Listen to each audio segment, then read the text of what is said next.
Oh, something else. People still think I use drugs. Let me tell you something. If someone's injecting something into the leg, believe me, that's not a illicit drug. Okay. If they're injecting vitamin B serum, that's vitamin B12 serum. Like, really good. I should get back onto that. Actually, I looked fantastic when I was doing vitamin B12 serum every month. So, yes, I used to inject vitamin B12 serum every month. It goes exactly where it needs. I should be doing it again, actually, because I look like shit. I get really low in it. I should be, because the tablets fuck up my guts. And you piss out the tablets, you inject it, it's better. These aren't illicit drugs, okay? When I made an entry into the US in December 2014, I'm going to find that letter. That's what I was searching for, that letter. Um, Dr. Jeremy Cumpston, I was on injectables then. But these were injectables that were from, and I had it all there, like it was in my suitcase. So Dr. Jeremy Cumpston from Ageless Clinics, that was in Macquarie Street. He sold it now. Dr. Jeremy Cumpston actually wrote me a letter in case I needed it through customs, and he goes, "You probably won't because it's America. It's only when you come into Australia because they say payroll in Australia. Why do you need it?" But he goes, "Just carry it on with you so you can show that this is our prescription medication. It's injectables because you're bringing injectables into America with you." And then same when I was in the hotel room, I'm like, I need a fridge for my injectables. So they're not illicit drugs. But then I started getting labeled as being someone involved in illicit drugs. I'm like, well, this is absolutely insane. And you're an idiot. So these idiots that would thought I was involved in illicit drugs are telling other people that I'm involved in illicit drugs. And then next minute you got idiots that are involved in illicit drugs harassing my life. I'm like, you guys are losers. Because not only have you just committed like defamation, extreme criminal defamation, which is dumb, useless. It's government workers. They're so dumb. Like if they had brains, they wouldn't be working for the government. Basically, they're just dumb, useless pencil pushers. So here's the thing: by doing this, it's like, but you just opened up to me what you do because you thought I was like-minded. I'm not like-minded, but thank you. And then after I got lied about really badly in 2015, and I already said about the discussion of, making a fool out of people, groups, and organisations from 2016, it wasn't supposed to go that far. But Giovanni and myself discussed on the 1st of January in 2016. We're outside of Bill's, Crown Street, Surrey Hills. So, you think I wouldn't make it as an actor? Well, I beg to differ. Running around, that was the best thing I did. So, walking up to these losers in Woolloomooloo, and I was going, I was like, I shake with the left hand because it's close to the heart. Oh, wait, no. Lavinia. This is hilarious, right? So there's this lady called Lavinia in Woolloomooloo. So I first meet her down near, East Sydney Hotel on the corner of Crown Street and Cathedral Street. Right. She's there with some like praying mantis guy, Craig, like some thin ringer. Anyway, so I meet her, and it's like these people look like deadbeats, like those deadbeat social work, like deadbeat fucking losers of people that work for those social support working or mental health working losers type thing. So anyway, so I kept playing pranks on them. So I meet her again. I pretend that I couldn't recognize her and I don't know who she is. But like, who are you? Oh, where did I get all this acting stunt from? Like that loser Stephanie Salas. So when I was pretending, I even told you when I'd be doing this, pretending. Oh, so in my defense, I was pretending to be a drug user, and you guys thought I was mentally retarded. So I'm not mentally retarded. I'm not a drug user. So I didn't correct you. So it went from me pretending to be a drug user. It's like, no, he's mentally retarded. I'm like, well, I've missed that mark, haven't I? And I've got acting for film and television studies. I missed that mark because I'm pretending to be a drug user, and I did really well for the film that I did in 2006 and 2007. And Stephanie Salas was an easy muse for that when she's like, strong intuitions. And we walk around like a space cadet on crystal meth. Yeah, so I was doing that. And Brett Aikenhead. Yeah. It's like, oh, don't worry, that is my muse. I'm just looking at these people going, I'm going to draw on that acting stunt. So anyway, we like walk up to Lavinia going, I don't recognise you. Have we met? And the look on her face was priceless.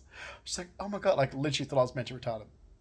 Um, and of course I was doing this straight after that little cunt friend of Brett Aikenhead's, Peter Fry, tried to, whatever he was doing towards me, I was like, fucking little cunt, I'm gonna I'm going to get Brett Aikenhead, his fucking family, and his fucking friends and little scumbags affiliated with that dirty little abo, like you wouldn't believe.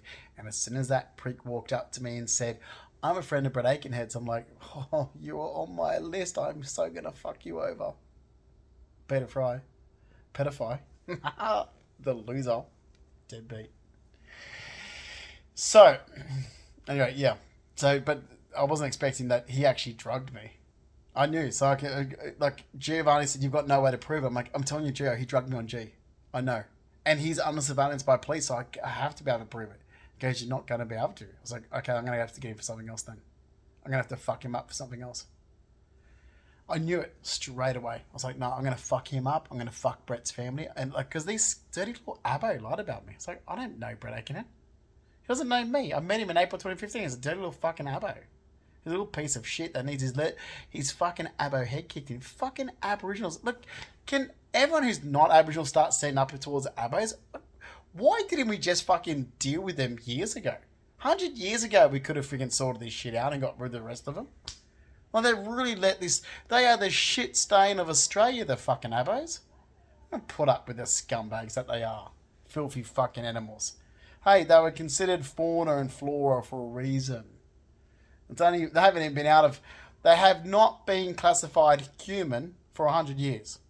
1967, we thought, let's take these savage animals and say that they're human. Why? They're not human. They shouldn't be in the same category as the rest of us.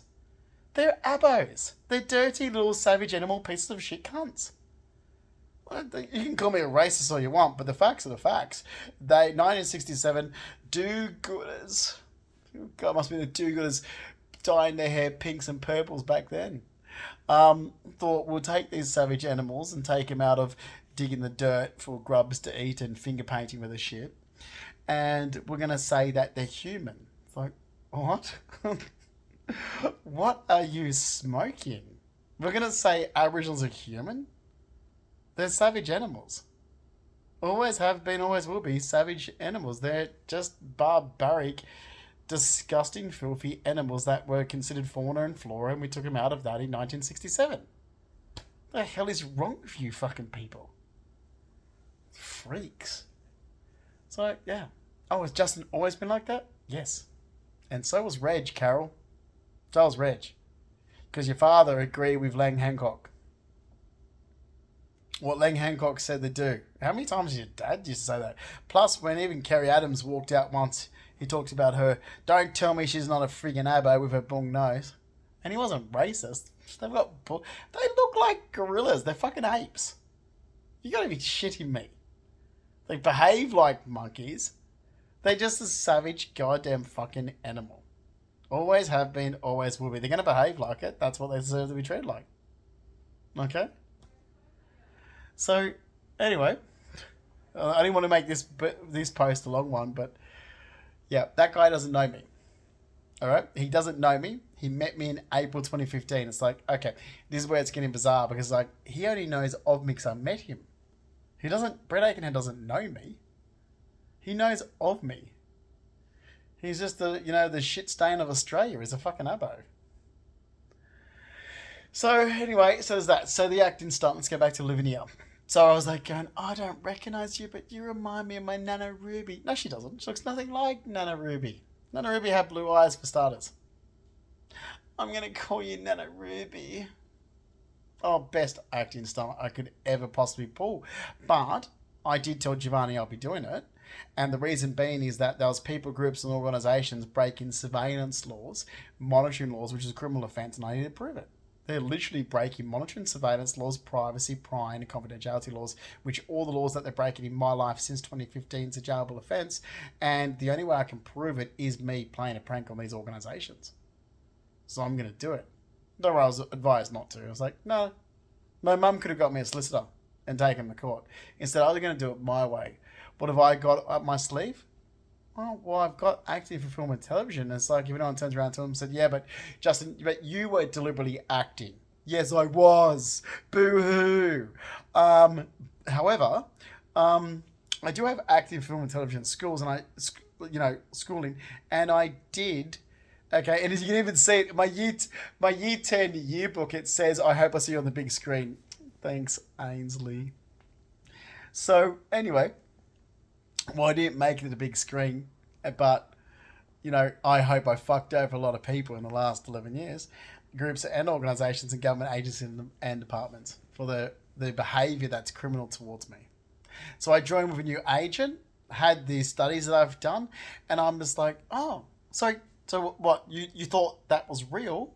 So when you looked into my apartment in 2017 and what you saw you thought was real and then you acted upon it. So can you just put that in writing for a minute? This is what I wanted to do. Just say it in front of a magistrate. So when I was looking or filming Justin, this is the information I have.